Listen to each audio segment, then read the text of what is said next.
मेघा डाल्टिन होंगी हमारे साथ। मेघा जो कि गीत संगीत के क्षेत्र से जुड़ी हुई हैं, आज वो हमारी गेस्ट हैं। या तो मेघा, बहुत बहुत स्वागत है हमारे इस शो में। हम डेली 7:30 इंस्टाग्राम पे हाजिर हो जाते हैं किसी न किसी एक नई पर्सनैलिटी के साथ, और आज आप हमारी मेहमान हैं।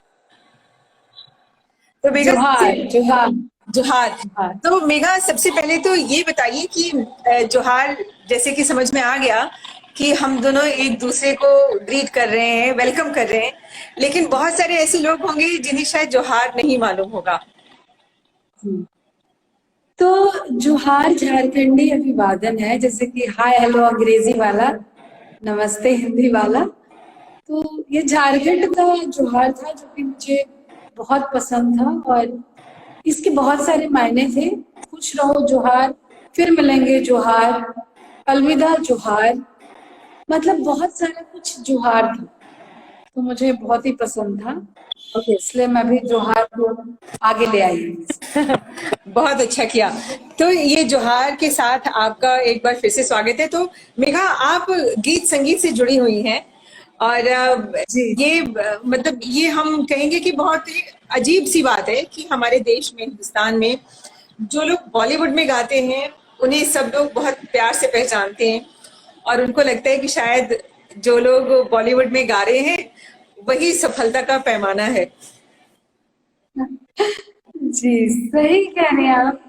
पर मैं सोचती हूँ कभी कभी कि मैं हिंदी सिनेमा में कुछ गाई हूँ, उसके अलावा मैं अब जो गीत गाती हूँ अपने लोगों के बीच में भी मैं एलियन की तरह उनको दिखती हूँ कि मैं ये क्या गाती हूँ। तो मैं जानती हूँ उनको इसकी आदत नहीं है, क्योंकि सबको चमकीला गीत चाहिए। तो सब कुछ इतना वो सच गाते हैं कि मुझे वो सच ज्यादा पसंद है, और मैं उसी के साथ आगे बढ़ना चाहती हूँ। तो कभी कभी मन में ये ख्याल आता है कि जो बॉलीवुड में अगर कोई एक गाना फेमस हो जाए तो लोग इतने आराम से आपको पहचानने लगते हैं, लेकिन हम आप मतलब कोई भी कलाकार अपनी निजी जिंदगी में बहुत मेहनत करता है और वो मेहनत सामने नहीं आ पाती है। जी। और तो मुझे यही लगा था कि जब मैं संगीत में थी, जब मैंने गाना शुरू किया था, तो मैं सोचती थी कि गाऊं क्या, क्योंकि सबका अपना अपना स्थान था। पर मैं इस भीड़ वाले संगीत में मैं क्या गाऊं। और 2011 में मुझे मौका मिला एमटीवी कोक स्टूडियो गाने का, और उस मंच पे मेरे साथ शंकर महादेवन थे। मैं उनको कम्पीट ही नहीं कर पा रही थी। मुझे पूरे जीवन में एक दो बार माइक मिला था गाने के लिए, और शंकर जी तो रोज माइक के सामने गाते थे। तो उस समय जब मैं फेल होने वाली थी, नहीं गा सकती थी, उस समय मैं अपने गांव का वो गीत गाई स्कूल में, जो मैं अपनी सिस्टर से सीखी थी। और उस समय मुझे अपने स्कूल का सीखा हुआ गीत गाई, और उसके बाद शंकर जी ने मुझे गले लगा लिया, इनफैक्ट सारे म्यूजिशियन ने। तब मुझे ज्ञान मिला कि अरे मुझे तो अपने गांव देहात का गीत गाना था। तो वो सब कुछ मुझे लगता है कि आप किसी के नाम के नीचे खड़े होने से बेहतर है कि आपका एगो छोटका पहाड़ हो जो आपके नाम का हो। तो वो गाना चाहे कुछ भी होता, पर कम से कम जो गाती हूँ वो कम से कम मेरा तो है, और मेरी एक पहचान तो है कि भले 10 गो ऑडियंस, मुझे ना फर्क पड़ेगा, लेकिन कम से कम मुझे सुनने वाले लोग तो हैं जो मैं अपने गांव देहात के गीत को गाती हूँ। एक मन में थोड़ा कठिन होता है कि मेन स्ट्रीम की बात कुछ और होती है, लेकिन मैं जिस स्ट्रीम के लिए गाती हूँ वो तो श्रम करने वाले लोग हैं। वो तो उनके गाने ऐसे जिनके लिए कोई लिरिसिस्ट नहीं है, जिनका कोई ऑर्केस्ट्रेशन नहीं होता है, मैं वो गीत गाती हूँ। तो मैं तो ज्यादा फॉर्चुनेट हूँ कि मेरे पास ये गीत है और मैं ये गा रही हूँ, तो मुझे कोई अफसोस नहीं है। हैप्पी। आनंद है मुझे, आनंद। हाँ, तो मेघा, आपके साथ डाल्टन शब्द जुड़ा हुआ है, तो इसके पीछे भी कोई कहानी है? जी जी, मैं मतलब हमेशा से मानती नहीं हूँ कि मैं जिस मिट्टी में पैदा हुई मुझे उसको धन्यवाद देना, ग्रैटिट्यूड देना है। हर बार महेंद्र सिंह धोनी के बगल वाले डाल्टनगंज से हैं, बताने में बड़ा कठिनाई होता था।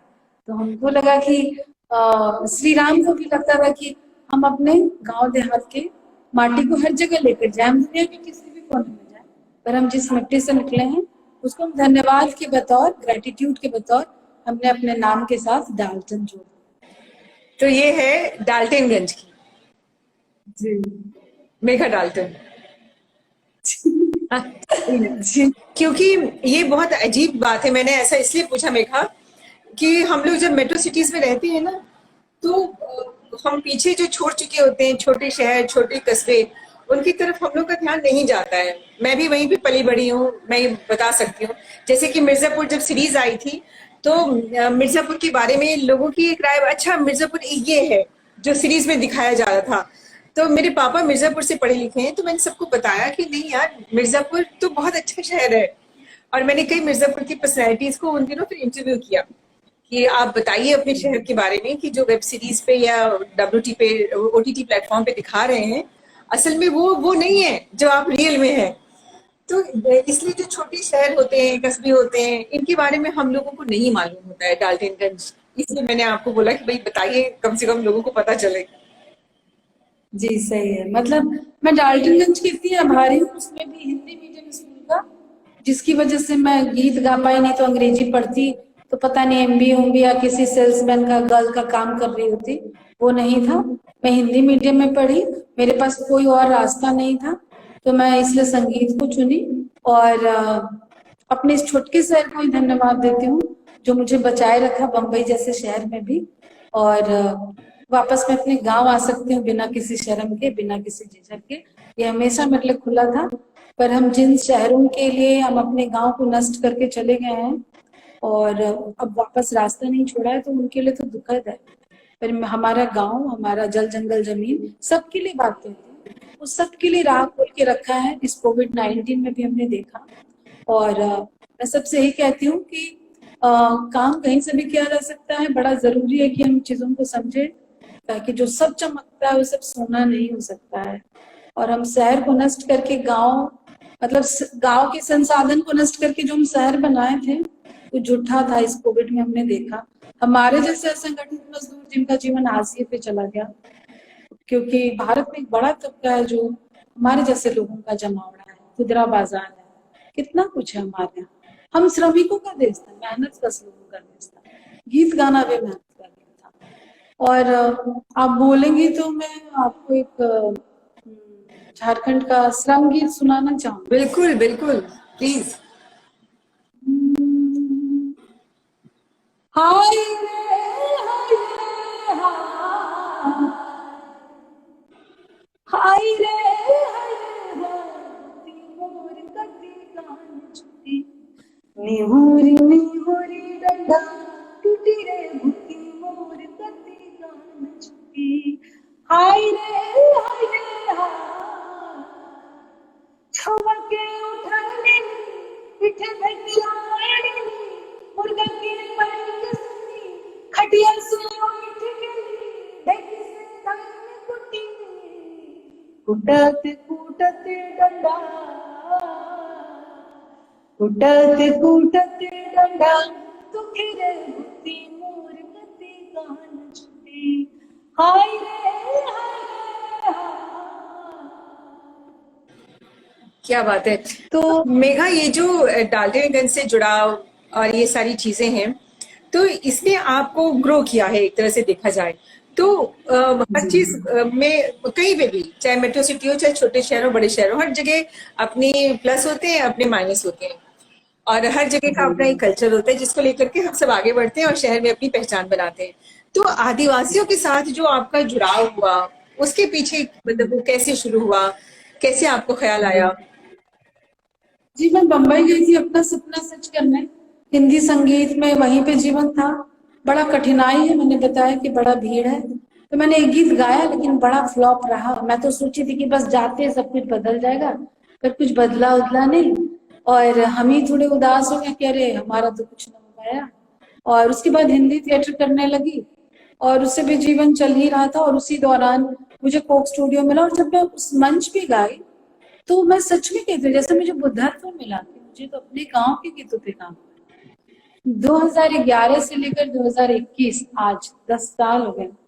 मैंने उस मंच के बाद से मुझे जब भी समय मिला है मैं अपने गांव वापस आती हूँ और झारखंड के हर जिले में कोशिश करती हूँ जाऊं, उनके गीतों को ढूंढूं, उनमें एक दो लाइन और बढ़ा दूं।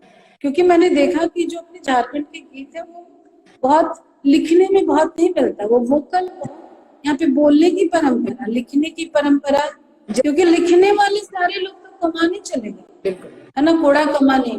वो आपको बंधुआ मजदूर बना दिएगा उनको, शायद भूटान, असम, चाय बगान, बंगाल, यहाँ चले गए। तो झारखंड का सबसे बड़ा दुख है पलायन। आज मैं कहती हूँ कि झारखंड को बने 20 साल हो गए, पर ऐसी कोई नीति नहीं आई कि हम लोगों का पलायन रोक सके। तो मैं तो भटक भी गई थी कि पलायन याद आते, मैं पलायन गीत भी गाना चाहती हूँ अगर आप बोलेंगे तो। क्योंकि यहाँ लोगों ने बहुत बड़ी संख्या में पलायन किया है। बहुत, बिल्कुल। तो आप बोले तो मैं पलायन का भी गीत गा दूं। अरे प्लीज, मतलब ये तो जिसको कहेंगे कि बिना मांगे मुझे लड्डू मिल रहे हैं। बस अभी बेटा कोशिश कीजिएगा माइक के सामने हो थोड़ा सा। हाँ जी। तो मैंने इसके पहले जो गाया वो कुड़ुक था, वो पंच परगनिया था। उसमें एक महिला की कहानी थी कि हाय रे हाय, हम लोग का तकलीफ कब दूर होगा। हम मुर्गा का बांग सुनते हैं, खटिया से उठते हैं, ढिक्की से धान कूटते हैं, बच्चा को पीठ पे बांधते हैं, उसको क्यारी में सुलाते हैं, बच्चा रोता है, सो जाता है, हाय रे हमारा काम कब होगा। अच्छा। और वो श्रम गीत था। और अभी जो मैं सुना रही हूँ पलायन गीत है, और ये नगपुरिया है। हम्म,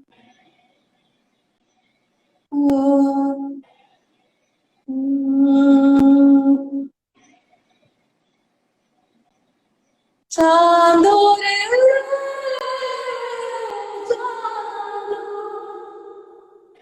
चांदो रे चांदो रे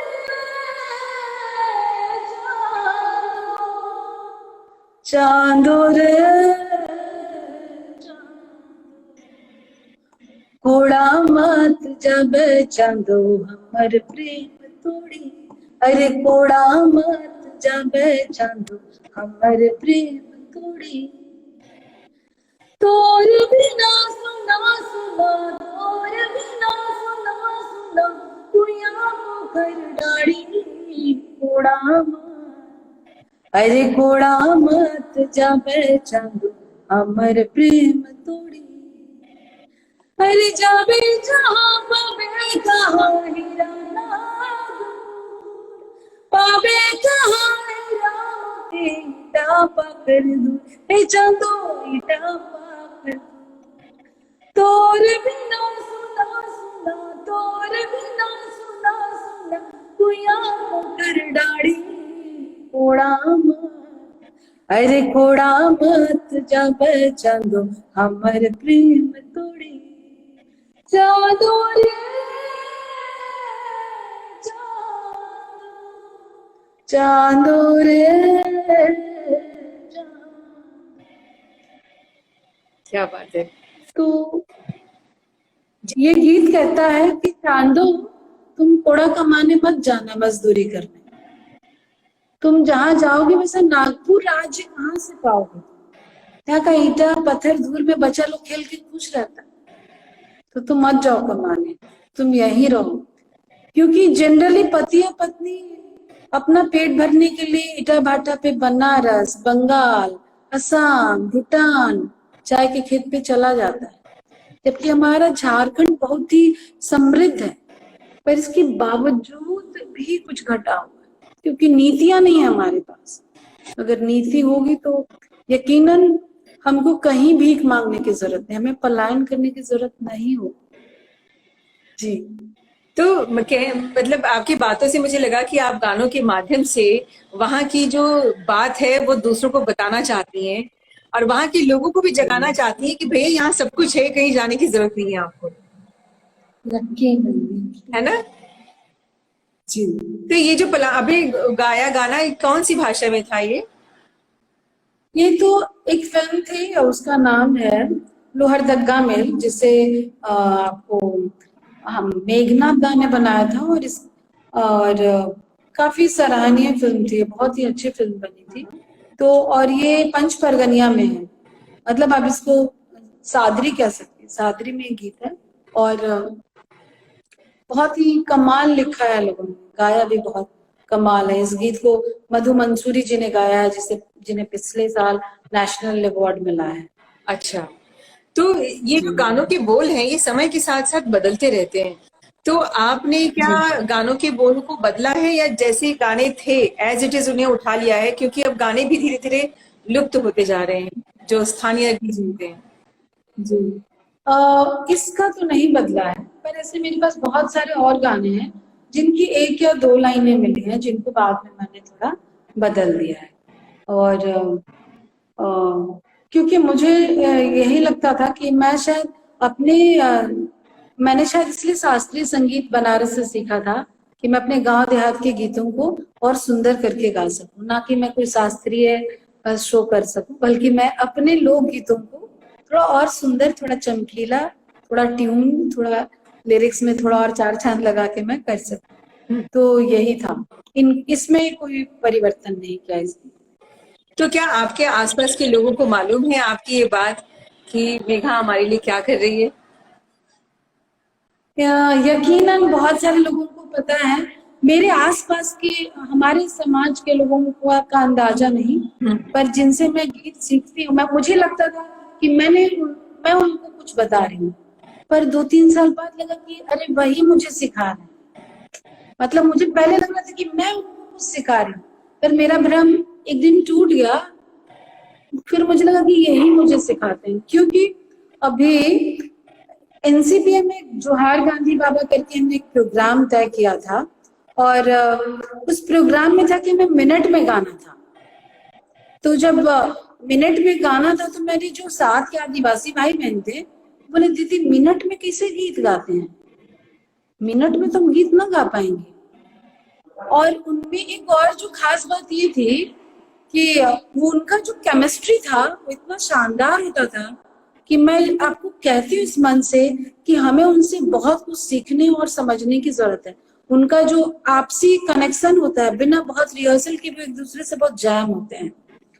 उनमें सीखने की प्रवृत्ति बहुत होती है, वो सुनते बहुत हैं, और और उनमें ना वो क्या बोलते हैं, वो सब कुछ आपको समर्पित करके सीखने के लिए आते हैं। तो यकीनन मैंने उनसे ये बात सीखी जो मुझे अब काम आ रही है कि मुझे भी कितना खाली होकर सीखना था उनसे, जब मुझे लगता था कि मैं उनको कुछ सिखाने जा रही हूँ। वो भ्रम गलत था। मतलब मेरे आसपास के 10-12 गांव के लोग हैं जो मुझे आसानी से कहीं भी कभी भी पहचान लेते हैं, और वो भी मेरे साथ गाते हैं। मुझे भी जहां मौका मिलता है मैं भी उनको अपने साथ ले जाती हूँ, चाहे भारत का कोई भी कोना हो। तो मैं तो शुक्रिया अदा करती हूँ अपने उन तमाम गांव वाले भाई बहन का जो खेत में काम करते हैं, जो कोई क्लासिकल और जो कोई सिखा पड़ा गाने वाला नहीं है, लेकिन जब वो गाता है तो एक गाने वाला आदमी को भी सुनना पड़ता है, क्योंकि उसके गीत में बड़ा मन होता है। Heart is important. सुर का नहीं पता, पर उनके अंदर इतना दिल होता है कि वो 5वीं 6ठी बार गाते गाते इतना सुर में हो जाते हैं, कुछ बेसुरा नहीं। तो यकीनन बहुत सारे लोग हैं जो मुझे जानते हैं, पर मेरे परिवेश के लोग हैं उनको कम आइडिया है। इनफैक्ट जब मैं लोगों के पास गाती हूँ कुड़ुक में, तो उनको लगता है कि अरे मैं तो एक एलियन हूँ। मैं फिर कहती ये क्या गा रही है, आपको तो कुछ मुन्नी बदनाम गाना चाहिए इतने अच्छे आवाज में। मैं बोली वो मौका मिले तो वो भी, लेकिन अभी जो मेरे पास है वो एक बड़ा काम है कि मैं अपने झारखंड में बोली जाने वाली, आपको जो आदिम जनजाति की भाषाएं, असुर, मुंडारी, संथारी हो, खोरठा, कुरमाली, इसके अलावा बिरहोर, बिरिजिया, परहिया, इन सब के लिए इन सब के गानों को कलेक्ट करूं और मैं अपने सरकार को दे सकूं।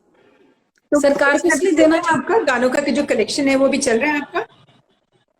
जी जी। मैंने, क्योंकि अपने बलबूते बहुत कुछ करना संभव नहीं है, बम्बई जैसे शहर में जीवन काटना, फिर इतना आर्थिक मंदी पिछले 2 साल से आप देख रही हैं, तो उसमें मुझसे जो संभव हो सकता है मैं हमेशा तत्पर हूँ कि मैं अपने लोकगीतों को एक जगह आर्काइवल दे पाऊं, ताकि जैसे मुझे अभी ये कुछ जीवित लोग मिले जिनसे मेरे पास ये उपलब्ध है, पर यकीनन ये 10 साल बाद नहीं होगा, क्योंकि वो भी अब नहीं गा रहे हैं। हाँ, क्योंकि बापू ने कहते हैं कि लोगों को बम्बई या कोई ऐसे शहर में हमने शिफ्ट कर दिया है जहाँ पे बोतल बनाते और खोलते हैं 10 घंटा, तो भूल जाएंगे अपना गाना, है ना। तो ठीक वैसे ही ये गांव वाले सारे लोग तो शहर चले गए, क्योंकि शहर के गांव के संसाधन को तुमने नष्ट कर दिया। बिल्कुल। तो अभी करेंगे। हमारे साथ ना अभी एक सवाल आया है सुमन डोंगर जी का। सुमन डोंगर जी, स्पीक मेगे का नाम सुना होगा आपने। जी। उसकी मीडिया एडवाइस वो है, पूरी ग्लोबल मीडिया हेड वही है। तो वो पूछ रही है कौन सा गाना आप गाती हैं और कौन सा गाना हम आपका सुन सकते हैं। मेरा जो गीत है वो तो बहुत कम है, ना के बराबर है, पर मैं जो गाती हूँ सुना देती हूँ, गांधी जी सुना। तो आ,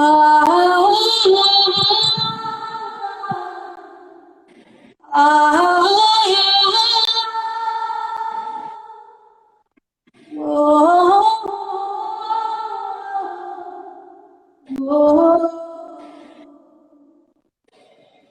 गांधी बाबा कौन से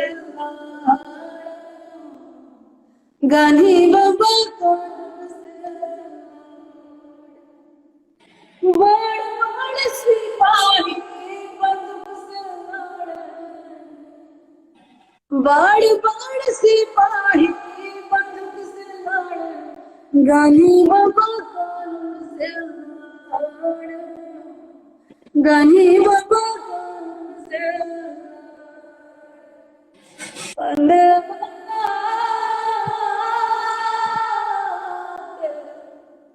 वंदे बाण बाण व्यापारी कारखाना चलावे, बाण बाण व्यापारी कारखाना चलावे, गांधी बाबा चले खाचा, गांधी बाबा चले खाचा। ओ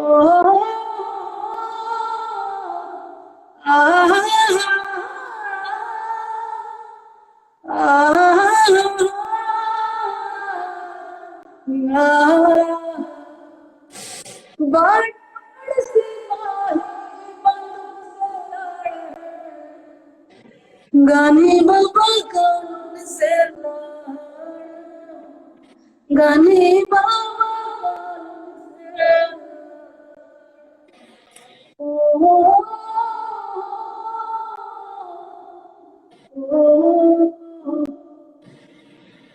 जो लोग अभी हमारे साथ जुड़े हैं, सुमन जी, मैं आपको बता दूं कि मेघा डाल्टन है हमारे साथ, जो कि डाल्टनगंज की रहने वाली हैं। सबको जोहार है उनकी तरफ से। और ये आदिवासियों के साथ जुड़ी हुई है, उनकी गीतों को गाना और सब तक पहुंचाना ये काम कर रही है। और इसके साथ साथ फिल्म एक आई थी अजय देवगन की, शिवाय, उसमें भी आपने गाना गाया था। तो उसकी कैसी, वो फिल्म में गाने का चांस आपको किस तरह से मिला। मैंने अपने जीवन का सबसे पहला गाना बम्बई में रिकॉर्ड किया था मिथुन शर्मा जी के साथ, जो कि आज के समय में बहुत ही बेहतरीन म्यूजिक डायरेक्टर हैं। सनम रे, क्योंकि तुम ही हो, ये सारे गाने उन्होंने बनाए। और वो मेरा मित्र है, मतलब बम्बैया प्रेमी, मतलब मैं उसको प्रेम करती हूँ, मेरा वो कमर्शियल मित्र है। तो उसके साथ मैंने अनवर फिल्म में गाया था, जो बड़ा ही फ्लॉप रहा। उसके बाद मैं 10 साल उससे दूर रही, और एक दिन मुझे ये गाने के लिए उसने बुलाया उन्होंने, और मैंने अघोर मंत्र पढ़ा। और मैं शंकर को बहुत प्रेम करती हूँ, लेकिन वो मंदिर वाला नहीं। शंकर मेरे लिए एक विचार है, जो कि एक अच्छा करने के लिए प्रेरित करता है, जिसमें कंपैशन है, जिसमें माफी है, जिसमें कि प्रेम है, जिसमें सब कुछ है। और तो अघोर को गा दिया मैंने, तो मैं वो भी एक लाइन सुनाऊं आपको। महादेवा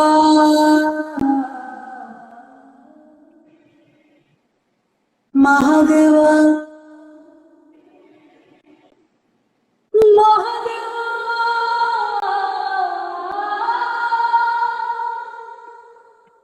महादेवा अघोराणां परो मंत्र नास्ति तत्त्वं गुरो परमहदेवा, नगेंद्रराय त्रिलोचनाय भस्मारकाय महेश्वराय नित्याशुद्धाय दिगंबराय तस्मै कराय नमः शिवाय।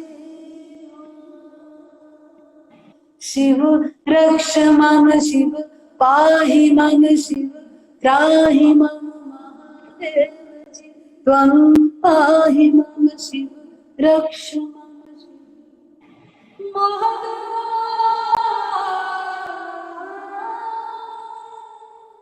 महादेव। तो जब शिवाय में आपको गाने का चांस मिला तब तो आपने सोचा होगा कि जिंदगी अब बिल्कुल बदल जाएगी। जी, अब बिल्कुल वैसा नहीं सोची थी। मैं सोची थी क्योंकि मैं जो गीत गाती हूँ, मैं हार्डली किसी म्यूजिक डायरेक्टर के गीत गा पाती हूँ। बड़ा प्रॉब्लम है मेरे साथ। मैं वही गा पाती हूँ जो मुझे समझ में आता है, दूसरे का जल्दी समझ ही में नहीं आता है। तो और मैं किसी से काम भी नहीं मांगी, और बहुत सारे मैसेजेस थे उसके बाद, लेकिन मैं उतना आपको इलेक्ट्रॉनिक फ्रेंडली भी नहीं थे, तो इसलिए बहुत सारे मौके चले गए। और गांव देहात में बहुत रही, तो बहुत बार फोन आता है, तो आप कहाँ हैं? तो मैं नेतरहाट में हूँ। अच्छा, आप कहाँ हैं? तो मैं फलाना हूँ, मैं गुमला हूँ, मैं लोहरदगा हूँ। तो कौन बुलाएगा इतना एक्सपेंसिव आर्टिस्ट को? तो बहुत सारे मौके ऐसे गए। और मैं इस मंच पे आपको बोलेंगी तो मैं कोक स्टूडियो भी सुनाना चाहूंगी, एक छोटनका सा लाइन, और आप आदेश करें तो मैं गाऊंगी। अरे प्लीज। मैंने ये गीत सीखा था, वो जो ढोल बजाने आती है दीदी। हाँ अ, हमारे यहाँ जब लोग कन्या आती है तो चाउर परिछते हैं, हाँ हाँ। तो चमर ढोल बजता है। तो उनकी पत्नी से मैं सीखी थी एक लाइन, और फिर उसको बाद में रूपांतरण कर दिया। सुन मोरी गोरिया जो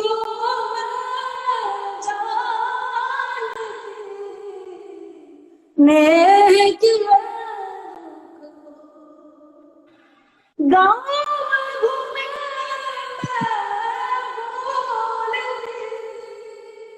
इन्हें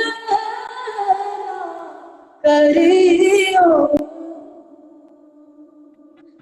ये मेरा जी मेरा बूंदा बरस गया, ये मेरा जी मेरा बूंदा बरस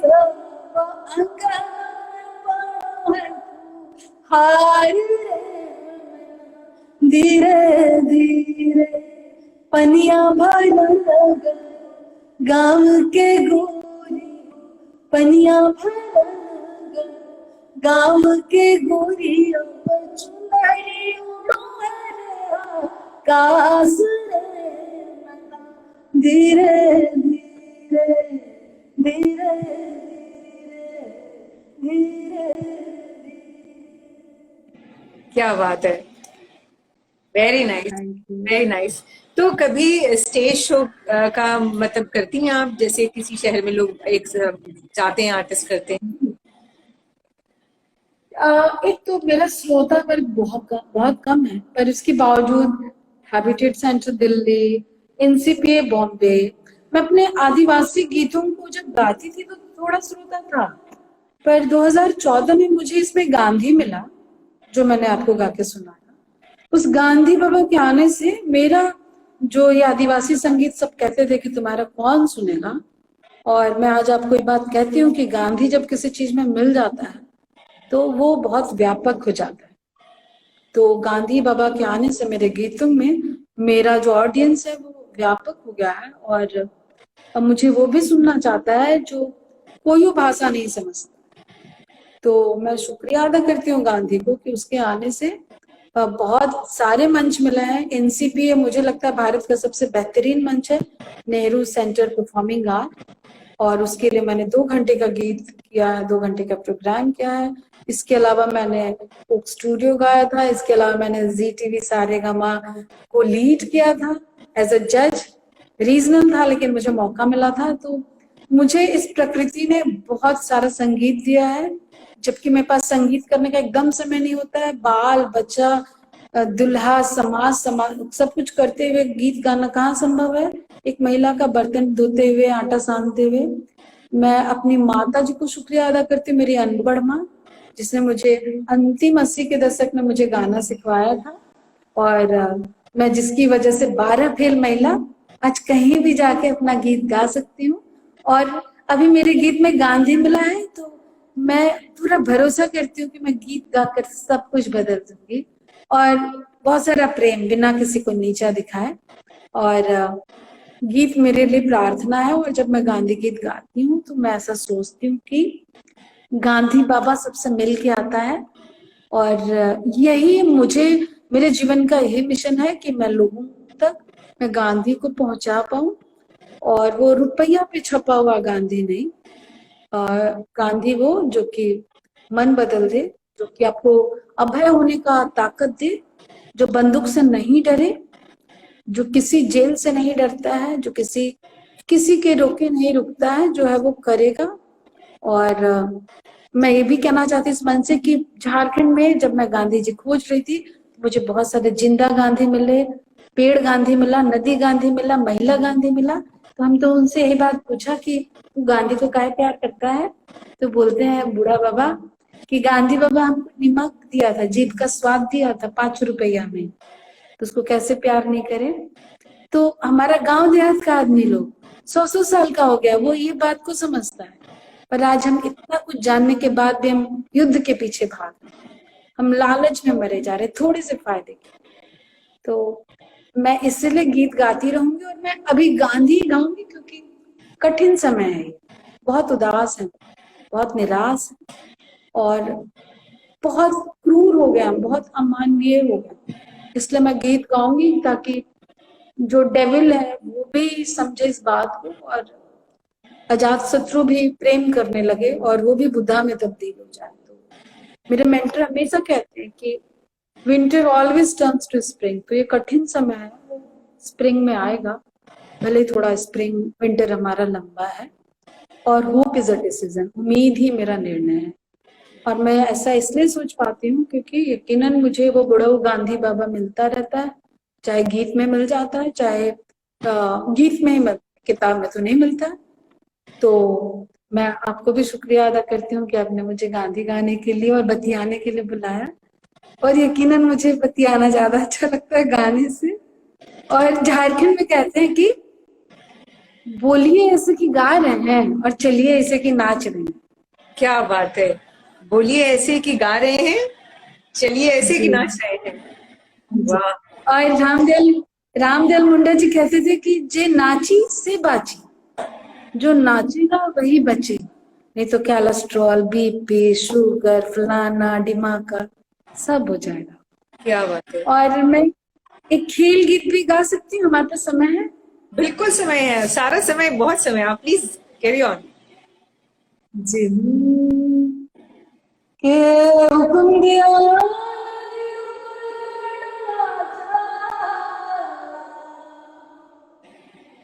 के हुक्म दिया नदी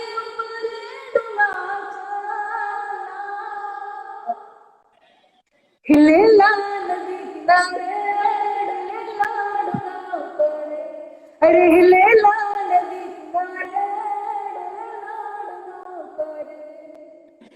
आयो हुक्म दिया, ददा हुक्म दिया, आयो हुक्म दिया, हाजी ददा हुक्म दिया, आयो हुक्म दिया, हाँ हाँ ददा हुक्म दिया, नदी ऊपर डोंगा चला, दुलारी नदी किनारे, प्यारी डोंगा ऊपर, हिले हिले हिले हिले हिले हिले ला, डोले ला, अरे हिले ला नदी किनारे, डोले ला डोंगा ऊपर, के हुक्म दिया।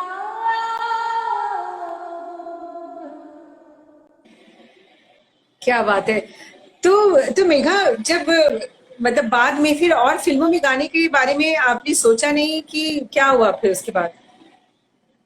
मेरे पास मौका ही नहीं था, मेरे पास इतना सारा आदिवासी गीत में मैं अपनी उलझी रही कि मैं उधर उलट के देखी नहीं, और उनके पास भी करोड़ों मेगा है, कोई कमी नहीं है। तो फॉलो अप है पूरा इंडस्ट्री, अब फॉलो अप लेते रही। तो मेरे पास इधर ही इतना काम रहा कि पूरा जीवन बंजारों की तरह रहा। मैं बता रही हूँ कि इतनी बार फोन आया, पर मैं ज्यादातर गांव देहात होती थी, तो उनके लिए सब कुछ, बम्बई में सब कुछ तुरंत चाहिए, है ना। और मैं तो गांधी वाली हो रही थी, मेरे पास टॉलरेंस इतना इतना धैर्य, और अच्छा गाएंगे पर पहले अपना ये वाला काम कर लेते हैं। तो इस काम के चक्कर में बहुत सारा कुछ ऐसा रुका हुआ है, स्टेक पे है, लेकिन यकीनन सिनेमा का गीत का जादू बहुत है, और मैं जानती हूँ मैं जितना ज्यादा गाऊंगी उतने ज्यादा लोग मेरे गांधी गीत को सुनेंगे। तो ये मेरी जिम्मेदारी है कि मैं इसके प्रति सचेत हूँ, ताकि जितना लोग मुझे उधर भी सुनेंगे तो मेरे गांधी गीतों को और थोड़ा वाइडर ऑडियंस मिलेगा। अगर हम तो आपकी मैं कोई तो सीडी खरीदना चाहें या कोई कलेक्शन सॉन्ग्स का सुनना चाहें तो कहाँ मिलेगा, कैसे मिलेगा? पता नहीं, नहीं मालूम।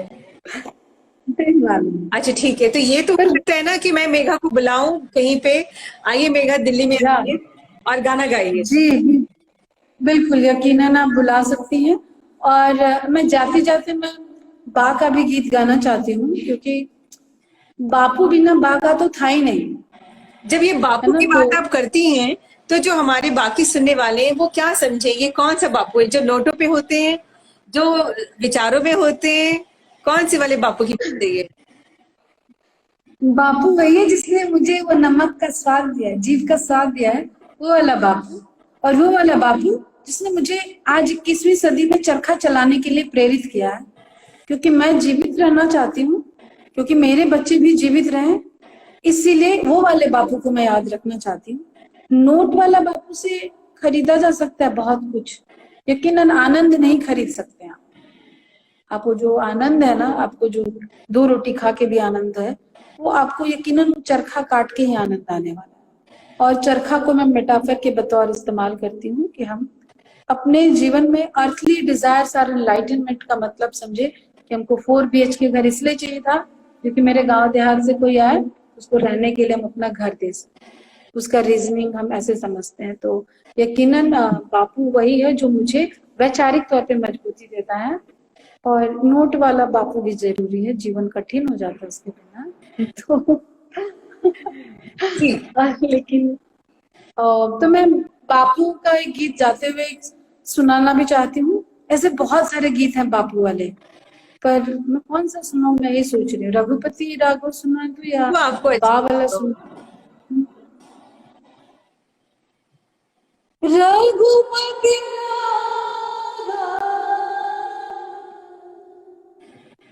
रघुपति राघव राजा पतित पावन सितारा, पतित पावन सितारा, हे प्रभु राजा पतित पावन सितारा, हे प्रभु राजा जगरा तू जने बिरसा तू जने गांधी तू जने राजा राम पतित पावन सितारा, पतित पावन सितारा, हे प्रभु राजा राम रघुपति राघव राजा।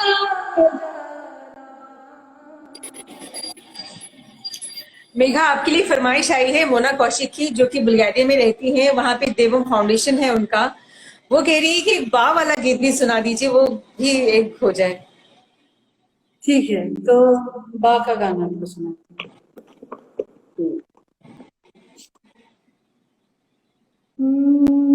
ये भी आपको रीजनल लैंग्वेज में। ठीक है।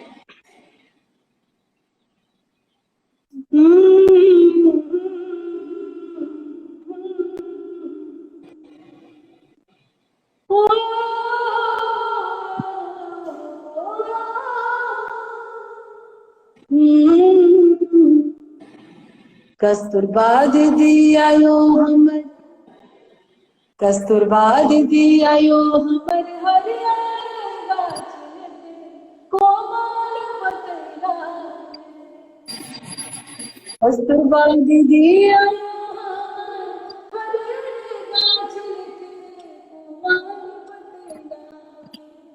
कस्तूरबा दीदी आयो हरियर गाछिल के कोमल पतला, डुगुर डुगुर चल गाड़ी के साथे, डुगुर डुगुर चले गांधी के साथे चांद सूरा रंगन लागे बाबा चांद सूरा रंगन लागे धरम बढ़ाते जाते रहे समझ हमार बढ़ाते जाते रहे देश बढ़ाते जाते रहे चांद सूरा रंगन लागे डुगुर डुगुर चले गांधी के साथे डुगुर डुगुर चले गांधी के साथे चांद सूरा रंगन लागे बाबा चांद सूरा